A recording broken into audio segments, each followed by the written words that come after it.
안녕하세요, 주야TV입니다. 오늘은 마지막 고대병기 우라노스를 가지고 있는 이무, 그리고 드디어 등장하는 가데델의 소름 돋는 역할이라는 영상입니다. 영상 바로 시작합니다. 1060화 속 이무는 루루시아 왕국을 없앴습니다. 당시에는 없애는 장면만 나온 만큼 루루시아 왕국을 없앤 이 힘이 이무의 능력이다, 이무가 사용한 고대병기다 등 많은 이야기가 있었습니다. 그리고 1086화에서 이무가 사용한 힘의 정체가 밝혀졌죠. 1086화 속 이무는 오로성에게 말합니다. 베가펑크가 만들었다는 마더프레임을 쓰고 싶다. 오로성은 어디에 마더프레임을 사용하냐고 묻자 이무는 루루시아 왕국이라고 말합니다. 바로 다음 장면에서 루루시아 왕국이 사라진 모습이 나온 걸로 보아 루루시아 왕국을 없앤 힘의 정체는 베가펑크가 만든 마더프레임인 게 거의 확실해졌죠. 그렇다면 여기서 주목할 건 마더프레임에 대한 추가적인 정보입니다. 이무가 오로성에게 마더프레임을 쓰고 싶다고 하자 오로성 제이가르시아 세터는 말합니다. 확실히 시험해보지 않으면 그게 진짜인지 어떤지 모르지. 이어서 나스주로와 세퍼트 주피터는 말합니다. 언젠가 그 힘을 자유롭게 쓸 수 있게 되면 긴 싸움이 종언을 맞이한다.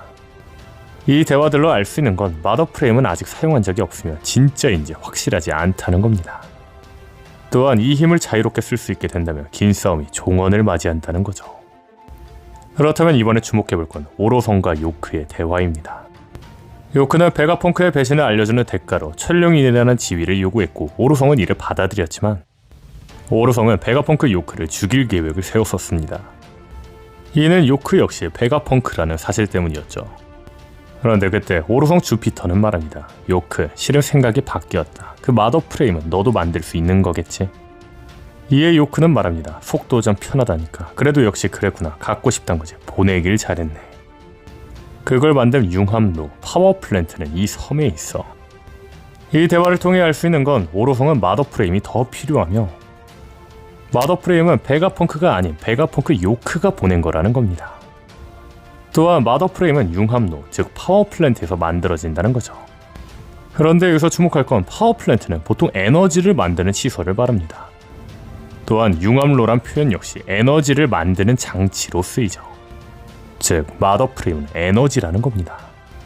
그렇다면 여기서 주목할 건 드래곤 이반코프에게 루루시아 왕국에 대해 이야기하던 사보입니다. 사보는 드래곤과 이반코프에게 루루시아 사건에 대해 이야기하며 말합니다. 상공에 커다란 그림자가 드리웠고 그 다음 순간에는 이미 생물이나 자연의 무언가로 설명이 안 돼 새까만 무언가가 구름 위를 날고 있었어. 이에 이반코프는 말하죠. 네가 본 구름 위에서 나라를 멸망시킨 무언가가 정부가 쓰는 병기였다고 한다면 그런 걸 만들 수 있는 건 베가펑크밖에 없다고. 만약 베가펑크가 만든 게 아니라면 고대병기라면 어때? 이미 고대부터 쭉 살아온 녀석이라면 연결돼. 이에 드래곤은 답하죠. 고대병기는 확실히 존재한다고 로비는 말했었지. 하지만 병기를 소지하고 있었다면 왜 지금까지 쓰지 않았지? 사보, 이반코프, 드래곤의 대사로 알 수 있는 건 루루시아를 파괴한 힘은 고대병기 혹은 베가펑크가 만든 무기입니다. 그런데 마더플레임은 베가펑크가 만들었으며 제가설이 맞다면 마더플레임은 무기가 아니라 동력입니다. 게다가 드래곤의 말처럼 이무가 사용한 무기가 고대병기가 아닌 이유는 이 무기를 지금까지 사용하지 않고 있었기 때문입니다. 즉 이무는 지금까지 루루시아 왕국을 파괴한 무기를 사용하지 않은 이유는 고대병기를 소유하고 있었지만 동력이 없었기 때문에 사용하지 못하고 있었다는 거죠. 즉 베가펑크 요크가 마더플레임이라는 동력을 오로성에게 보냈고 이무가 고대병기를 마더플레임을 통해 사용했다는 거죠. 다시 말해 마더플레임은 고대병기를 사용하게 할 수 있는 동력이라는 겁니다. 분명한 건 베가펑크는 자신의 연구가 고대왕국의 에너지와 가까워지고 있다고 했습니다. 즉 베가펑크가 만든 마더플레임은 고대왕국의 동력일 확률이 굉장히 높다는 겁니다. 참고로 포세이돈은 시라오시에, 플루토는 와노쿤에 있는 만큼 이무가 가지고 있는 것은 우라노스인 걸로 추정되죠. 다시 돌아와 만약 마더플레임이 고대왕국의 동력이라는 가설이 맞다면 오로성의 행동들이 설명이 가능합니다. 에그에 대해서 요크는 오로성에게 베가펑크가 공백의 백년을 연구하고 있다고 하였습니다. CP5가 이를 확인했지만 증거는 찾지 못했고 CP들은 요크에 의해 지하실에 갇히게 되었죠. 이 때문에 오로성은 베가펑크의 배신을 확인하지 못했지만 그때 오로성은 누군가의 회담 후 베가펑크의 배신이 명백해졌다고 했습니다. 아마 이는 요크가 자신의 말을 계속 믿어주지 않던 오로성에게 요크가 베가펑크가 만든 고대 왕국의 에너지 마더플레임을 오로성에게 보냈고 오로선과 이무는 마더프레임이 고대 왕국의 동력이라는 걸 확인하며 고대 왕국을 연구한 베가펑크의 배신을 명백히 했다는 겁니다. 그런데 베가펑크가 고대 왕국의 에너지를 만들었다면 주목할 게 있는데, 첫 번째는 거대 철 거인입니다. 거대 철 거인은 마리조아를 습격한 고대 왕국의 로봇입니다. 다만 이 거인은 압도적인 과학력을 가졌으나 에너지 부족으로 쓰러졌다고 했습니다. 그리고 이 에너지는 고대 왕국의 동력과 같은 에너지라고 했죠. 즉, 앞서 말한 것처럼 베가펑크가 고대 왕국의 에너지를 만든 만큼 베가펑크는 이 철거인을 움직이는 게 가능할 거라는 겁니다. 오하라에 없던 전력이 있다면 해군 3만 명, 군함 100척, 해군 대장 키자로가 출동한 게 그냥 출동한 게 아니라는 겁니다. 세계 정부는 고대 왕국의 에너지를 갖고 있는 베가펑크에게 엄청난 위험성을 느끼고 있다는 거죠. 개인적으로 에그에 대해 결말이 해군의 패배라고 예측하고 있는데, 이 거대 철거인의 활약이 나오지 않을까 싶네요. 마더플레임이 고대 왕국의 동력이 맞다면 주목할 두 번째는 1090화속 세턴의 목표입니다. 세턴은 도베르만에게 말합니다. 지켜야 할 건 세 개다. 요크의 신병, 베가펑크의 뇌, 펑크 레코드, 마더플레임을 만드는 파워플랜트. 오르성이 마더플레임을 생산할 수 있는 파워플랜트를 보존하려는 걸로 보아 마더플레임은 영원한 건 아니며 파워플랜트를 통해 만들 수 있다는 겁니다. 만약 베가펑크에게 받은 마더플레임이 계속 사용할 수 있는 거라면 세턴이 마더플레임을 생산하는 파워플랜트를 보존할 이유가 없겠죠. 그런데 만약 우라노스를 가지고 있는 이무가 파워플랜트를 얻는다면 생각할 게 있습니다. 오로성 주피터와 나스조로는 마더플레임 이야기를 하며 이 힘을 자유롭게 사용하면 긴 싸움이 종언을 맞이한다고 했습니다. 즉, 베가펑크가 만든 고대 왕국의 에너지 마더플레임이 있다면 이무는 고대 왕국과의 전쟁을 끝낼 수 있다는 거죠. 물론 혹자들은 세계 정부와 고대 왕국의 전쟁은 끝나지 않았냐라고 생각할지 모르지만, 고대 왕국을 향한 포네그리프, 니카 등 고대 왕국의 의지가 남아있는 만큼 세계 정부는 아직 전쟁이 끝났다고 생각하지 않을 겁니다. 즉, 이무는 마더플레임이라는 고대 왕국의 동력을 통해 고대 병기로 전쟁을 종전시키려고 한다는 겁니다. 그렇다면 여기서 생각해볼 건 마더플레임, 즉 고대 왕국의 동력의 정체는 무엇일까입니다. 현재 고대 왕국의 동력은 밝혀지지 않았습니다. 다만 우리가 알고 있는 역대급 떡밥으로 고대 왕국의 동력은 공개되었습니다. 마르코에 의하면 루나리아족이 레드라인 위에 살았으나 세계정부에게 쫓겨나 멸족했다는 점과 800년 전 고대왕국과 세계정부가 전쟁을 하였고 고대왕국이 멸망했다는 점을 생각해본다면, 레드라인 위에는 고대왕국이 있었고 고대왕국에는 루나리아족이 살았습니다. 그런데 루나리아족 이름에 달이 들어가는 걸로 보아 루나리아족은 태초에 날개를 가지고 달의 도시 비르카에 살던 자들이지만 자원 부족으로 지구로 내려온 자들이죠.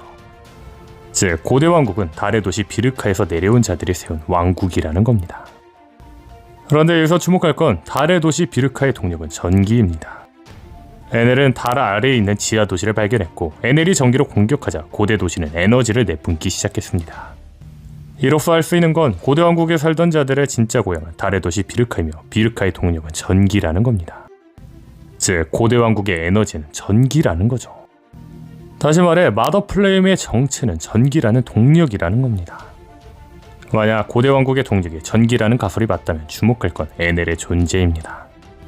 분명한 건 에넬은 하늘섬에 있던 자로 지상에서는 어떤 누구도 에넬의 능력을 보지 못했을 겁니다. 즉, 에넬의 존재야말로 마더플레임 그 자체라는 거죠. 현재 고대 무기를 사용할 수 있게 하는 에너지를 생산하는 연구소를 루피 일당 혹은 세계정부 누가 얻는다면 고대 무기를 자유롭게 사용할 수 있는 거나 마찬가지인 만큼 이번 에피소드에서 마더플레임 연구소는 파괴될 거라 생각합니다. 즉, 어떤 누구도 고대 왕국을 부활시킬 수 있는 에너지를 지금 얻기에는 이르다는 거죠. 개인적으로 추후에 에넬이 하계에 등장하며 고대 왕국의 실마리를 해결할 수 있지 않을까요? 다만 고대 왕국의 열쇠는 떡밥상 나미가 될 수도 있습니다. 그 이유는 바로 웨더에그입니다. 웨더에그가 어떤 원리인지 도대체 어떤 무기인지 밝혀지지는 않았지만 나미는 웨더에그로 눈, 비, 번개 등 여러가지 기술을 사용하고 있죠. 그렇다면 여기서 주목할 건 로젤 적단 배에 있는 알입니다. 현재 이 알의 정체 역시 밝혀진 적은 없습니다. 다만 이 알에 대해 떡밥이 있는데 그건 바로 이 알의 정체가 웨더에그가 아닐까라는 겁니다. 로저 배에 있던 알이 날씨를 조정할 수 있는 웨더에그라는 실 예를 들자면 로젤 적단과 시케 적단이 싸울 당시 날씨의 도움을 받아 무승부를 겨뤘다는 겁니다. 웨더에그를 누군가 조종했다기보다 웨더에그에 담긴 힘이 도와줬더라고 표현해야겠죠. 만약 로제적단의 배의 알이 웨더에그라면 또 하나 주목할 건 나미에게는 날씨를 조종하는 여자라는 떡밥이 있다는 겁니다. 191화의 제목은 날씨를 조종하는 여자며 이 화는 나미가 크리마텍트를 제대로 사용한 첫 화였습니다. 그런데 10년 후 빅맘의 별명이 날씨를 조종하는 여자라는 사실이 밝혀지며 나미가 빅맘의 소울푸르 열매를 먹는다는 떡밥이 있었지만 갑자기 열매를 먹는 것보다 나미가 로저배의 웨더에그를 얻어 날씨를 조종하는 여자가 되는 게 더 자연스럽지 않을까요? 분명한 건 제 가설대로 이 알이 에그헤드라면 지금까지 나미가 만들어낸 전기하고는 차원이 다를 정도의 크기일 겁니다. 즉 엔엘 못지않은 파워를 나미가 가질 수 있고 이 전기로 나미가 고대 왕국의 실마리를 해결할 수 있다는 겁니다. 물론 현재는 전기를 사용하는 에넬이 실마리가 될 확률이 더 크겠죠. 과연 고대 왕국의 전력인 전기를 사용하는 에넬이 어떤 활약을 펼칠지 기대되네요. 오늘 영상은 여기까지입니다. 시청해주셔서 감사합니다.